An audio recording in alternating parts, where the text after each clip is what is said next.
Assalamualaikum warahmatullahi wabarakatuh. Selamat pagi teman-teman. Pada pertemuan ini kami dari kelompok 5 beranggotakan Viko Aji Saka dengan NIM belakang 115, Lilis Kasmiati dengan NIM belakang 122, Usama Salsabila 132, Muhammad Fikri Ramadhani 142, Jazilah Rayatul Nikmah 146, dan Citra Ningtyas S dengan NIM belakang 141. Pada kali ini kita akan membahas mengenai analisis buku teks bahasa Indonesia dengan judul buku bahasa Indonesia kelas SMA, SMK, MA, MAK dengan penulis Suherli Maman Suryaman Ajin Septiaji Istiqomah, penerbit Pustaka Kurikulum dan Perbukuan Balibang Kemendikbud. Baik, untuk menghemat waktu, materi yang pertama, awal dari buku akan dijelaskan oleh Saudara Lilis. Kepadanya dipersilakan.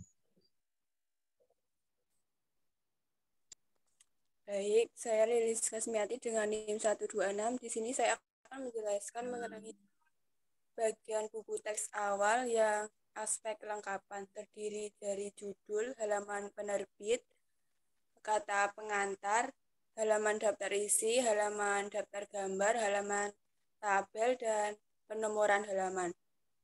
Untuk judul, dalam penulisan judul sudah lengkap, terdapat tulisan mata pelajaran, kelas, dan jenjang sekolah. Kemudian untuk halaman penerbit sudah jelas dan lengkap, mulai cetakan ke-1 sampai ke-4 ditulis semua. Kemudian kata pengantar. Mengenai kata pengantar sudah tepat dan jelas. Untuk daftar isi tersebut sudah tersusun rapi sesuai bab materi masing-masing. Kemudian daftar gambar, untuk daftar gambar tidak tercantum. Untuk halaman tabel juga tidak tercantum. Untuk penomoran halaman tersebut sudah tersusun rapi dan jelas sesuai daftar isi. Terima kasih. Baik, selanjutnya tentang analisis aspek materi yang akan dijelaskan oleh Saudara Jazil.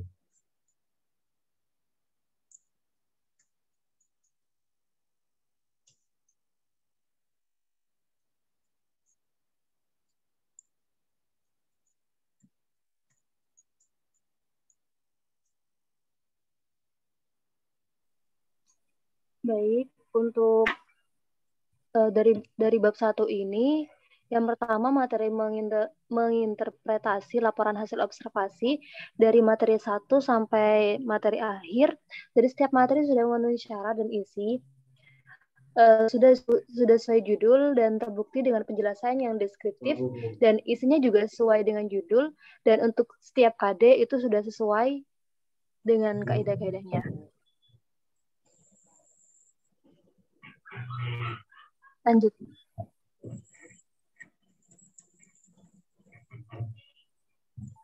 Dari bab 2, mengembangkan pendapat dalam eksposisi. Dari materi menginterpretasi makna dalam teks eksposisi. Yang kedua, mengembangkan isi teks eksposisi, menelaah struktur dan kebahasaan teks eksposisi, dan menyajikan gagasan ke dalam teks eksposisi. Nah, dari setiap materi ini, di bab 2 kali ini, ada beberapa ilustrasi dari materi yang tidak sesuai dengan materi. Kadang sudah sesuai dan dengan ketentuan yang ada. Agak ke bawahan. Bab 3, menyampaikan ide melalui anekdot.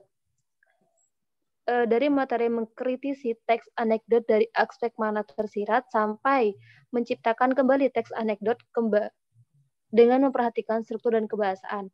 Nah, ada materi dan KD untuk bab 3 kali ini, yang beberapa materi yang kurang sesuai, seperti membandingkan anekdot dengan humor, menggunakan puisi untuk humor sendiri.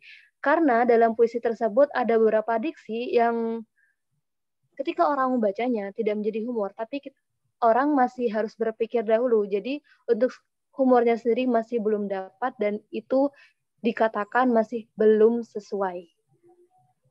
Selanjutnya,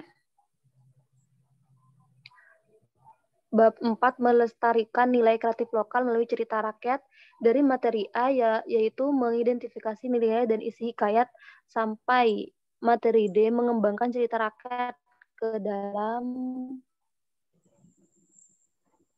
terus ke bawah. Ke bawah. Sampai bentuk cerpen. Kata lagi. Nah, untuk bab keempat ini, dari setiap materi dan KD sudah memenuhi syarat.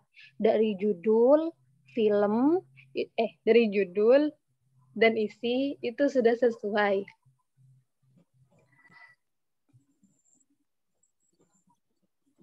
Dan bab kelima membuat kesepakatan melalui negosiasi. Dari materi A mengevaluasi teks negosiasi sampai D mengkonstruksikan teks negosiasi. Nah, dalam bab 5 ini untuk KD sudah sesuai, tetapi untuk materi negosiasi penulis tidak menjelaskan bagaimana secara rinci seperti cara mengajukan negosiasi itu seperti apa dan bagaimana yang tepat atau sesuai tempat dan kepada siapa negosiasi itu ditunjukkan. Lanjut.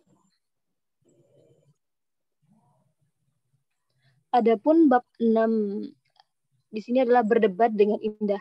Dari materi menemukan esensi debat sampai berlatih praktik debat. Bab 6 dari judul tidak sesuai dengan isi. Nah, dari materi dalam sebuah perdebatan tidak ada yang indah. Yang ada baik dan benar. Kata indah di sini tidak termasuk kata baku dan tidak termasuk kata baku dalam KBBI. Dan untuk KD sudah sesuai. Bab 7 belajar dari biografi. Dari materi menelaah teks biografi sampai menceritakan kembali teks biografi. Bab 7 di sini dari judul, materi, bab, dan KD maupun isi sudah sesuai.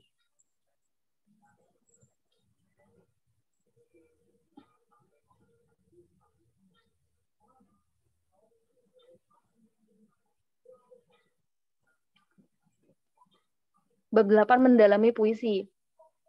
Dari materi mengidentifikasi komponen penting dalam puisi sampai menyusun ulasan dari buku yang dibaca. Nah, di dalam bab ini ada beberapa kekurangan dalam materi. Di bab 8 penulis tidak menjelaskan bagaimana cara pembaca mengekspresikan perasaannya ketika berpuisi dan bagaimana makna dan esensi puisi itu tersendiri sampai pada pembaca.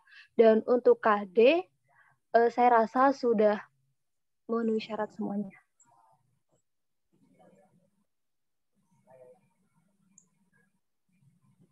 Baik, selanjutnya tentang aspek kebahasaan, di mana hal ini akan dijelaskan oleh Saudara Citra. Akan tapi karena Saudara Citra berhalangan tidak bisa untuk presentasi, saya serahkan untuk yang menjelaskan kepada Saudara Jazil. Yang pertama adalah aspek kebahasaan. Kebakuan kata dari segi kebakuan, dari segi kebakuan kata-kata yang digunakan adalah kata baku, sehingga mengikuti standar kebakuan aturan, contoh pada kata modern. Kebawahan. Kesesuaian dengan tingkat perkembangan peserta didik. Pada kategori bahasa aspek kesesuaian dengan tingkat perkembangan peserta didik, ada beberapa istilah yang sulit dimengerti oleh tingkatan kelas 10. Nah, di sini banyak banget istilah yang belum populer, contoh penggunaan bahasa Inggris.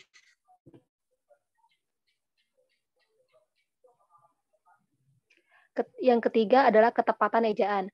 Penggunaan tanda baca titik sesuai dengan aturan, di mana tanda titik dipakai di belakang angka atau huruf dalam suatu bagan, ikhtisar atau daftar.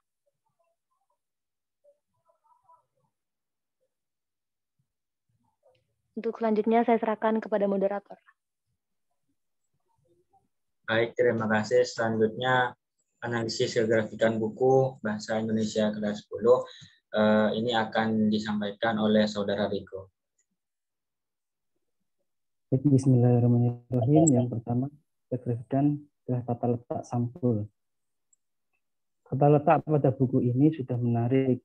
Untuk judul ditulis dengan ukuran yang besar dan ditempatkan di bagian pusat pandangan.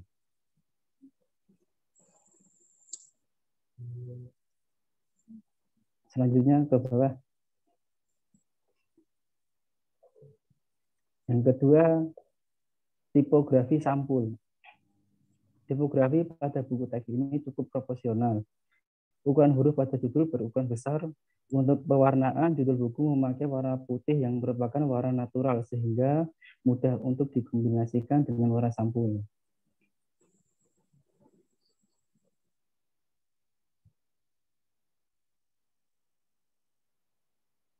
Yang ketiga, ilustrasi sampul.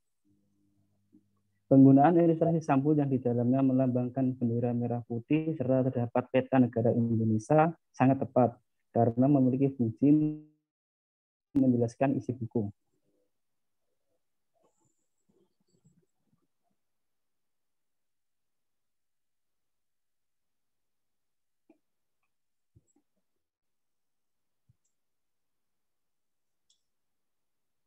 Selanjutnya, komposisi warna sampul. Untuk komposisi warna sampul menggunakan kombinasi 3 warna yang menarik, ungu, merah, dan putih. Sayangnya untuk pewarnaan sampul kurang dipertajam sehingga mengakibatkan sampul terlihat buram.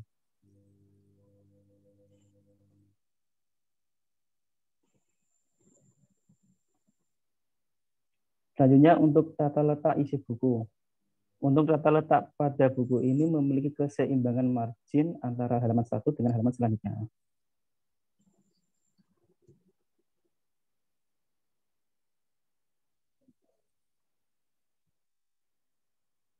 Nah, selanjutnya tipografi isi buku. Buku teks ini menggunakan font yang sederhana, yaitu Times New Roman dengan ukuran 12 poin pada teks dan Arial dengan ukuran 26,5 poin pada judul bab. Jenis dan ukuran tersebut sesuai dengan materi, usia, dan tingkat pendidikan. Namun pada bagian peta konsep terlihat ukuran huruf yang kurang sesuai dengan warna latar belakangnya, sehingga mengakibatkan tulisan kurang bisa untuk dibaca.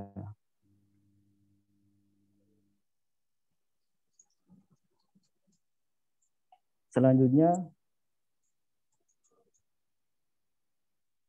ilustrasi isi buku.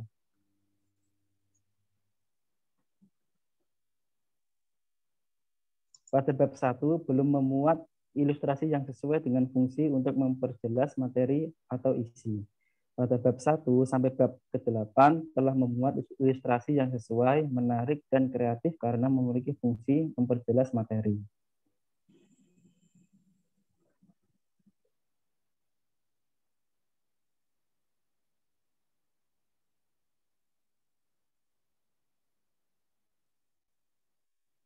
Selanjutnya, variasi huruf. Pada buku teks ini tidak menggunakan jenis dan ukuran huruf yang tidak berlebihan. Penggunaan variasi huruf, bold, italic dalam buku teks digunakan untuk keperluan tertentu dalam membedakan, memberikan tekanan pada bagian susunan teks yang dianggap penting.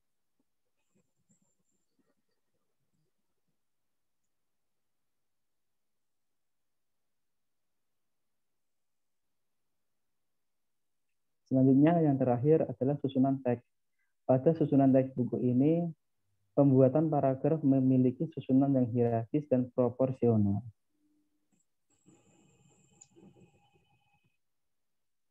Baik, untuk selanjutnya saya serahkan ke moderator.